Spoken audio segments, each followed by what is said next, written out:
What is different about the Portuguese retail release of Project IGI that makes it so interesting? Well, that is because apart from the obvious language that you and I can't understand, the disc has some screenshots behind the box. For some reason, the developers, or possibly the publishers, used screenshots from an earlier beta version of the game. I can't seem to figure out the reason why they would do that, since the beta version looks comparatively uglier than the final release, and it's dramatically different from the game that we have known and loved throughout the years.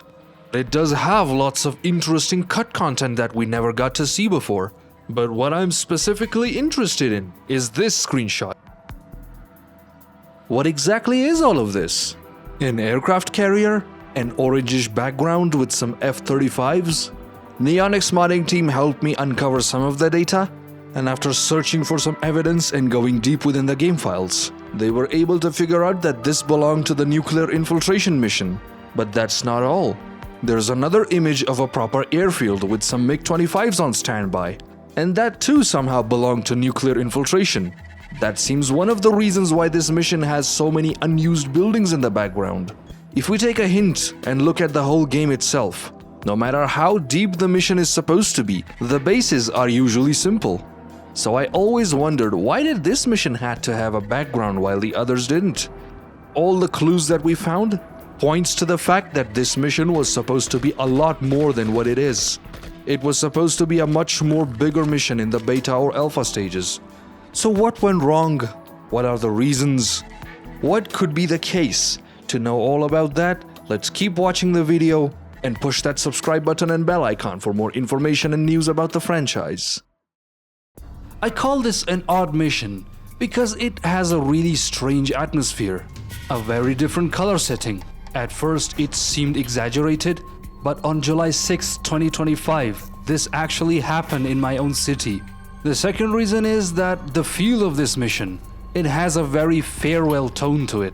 Anyone who played the mission for the first time, he could recognize that this is either the last or one of the final missions of the game. According to the developer commentary I had with Neo some months ago, he was able to figure out that this game was not made with a single mindset. It had lots of changes, lots of transitions, not only from the alpha and beta stages, but also within the final game as well. He said that the first 4 or 5 missions of the game were made using a different mindset, but then another mind took over, made the next few missions, and then a different mind was involved in the final 4 missions of the game.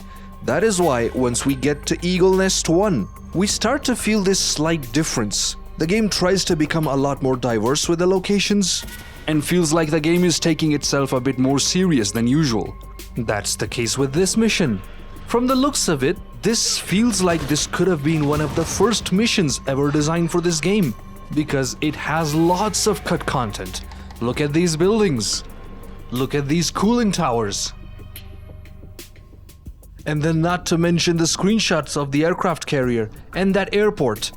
From the information through the abandoned game files, Neonix modding team was able to cover that the airport was supposed to be right around here. We may have tried to ask questions about this from the ex-developers somehow, but they tell us since it's been over 20 years and this is not the only project they work with, so of course, they don't remember much.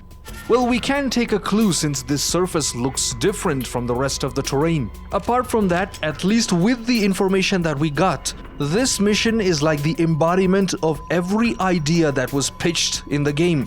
From the other beta and alpha screenshots that we can see, there are some missions on a train. We speculate that some missions were even planned to be in Africa. Jones was supposed to evolve into Master Chief while riding a warthog. And there's a lot more that might need its own separate video to talk about in detail. But in the end, everything that was supposed to be in the mission remained as a 2D sprite image in the background so that your RAM does not explode. And these are not even solid objects, we can literally phase through them.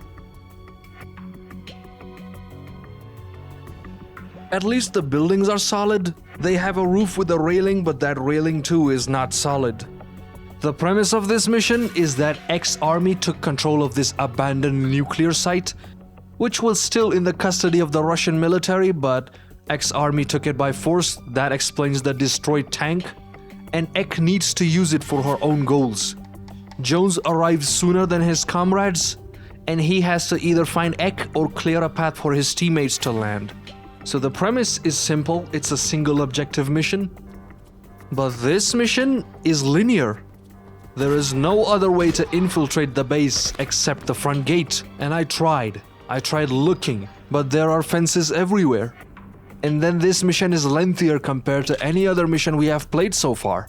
It has the entrance section, an underground section, a storage depot with containers and warehouses, and then the last location.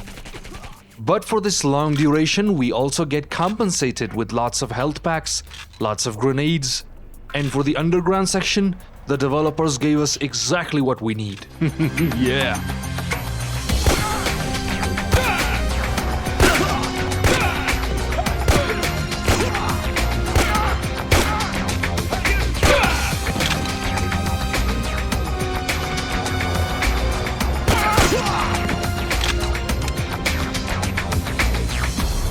And I'm sure this happened with almost every one of us, that in the last location, the objective is to simply kill everyone.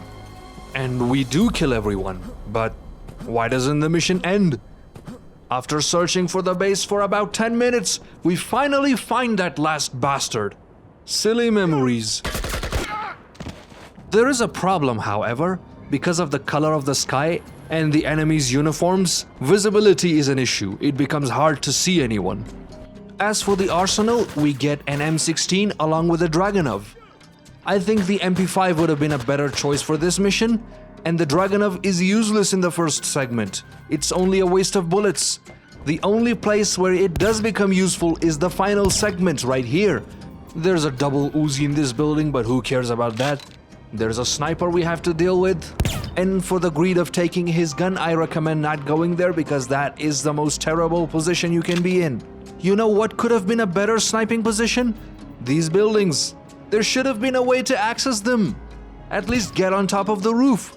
That would have been awesome, but I can understand why they would never want you to go there. Now, after the mission is finished, the team now has to find Ek, and the most probable place she could be is the underground nuclear facility. This building right here, this seems to be the entrance to that facility.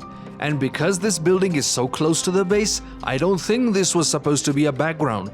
This could have been an actual objective to enter this building.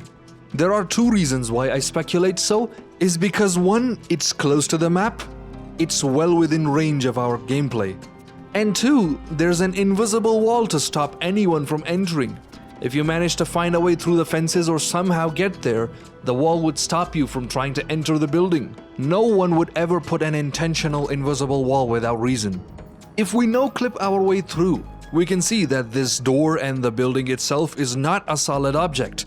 We can phase through it.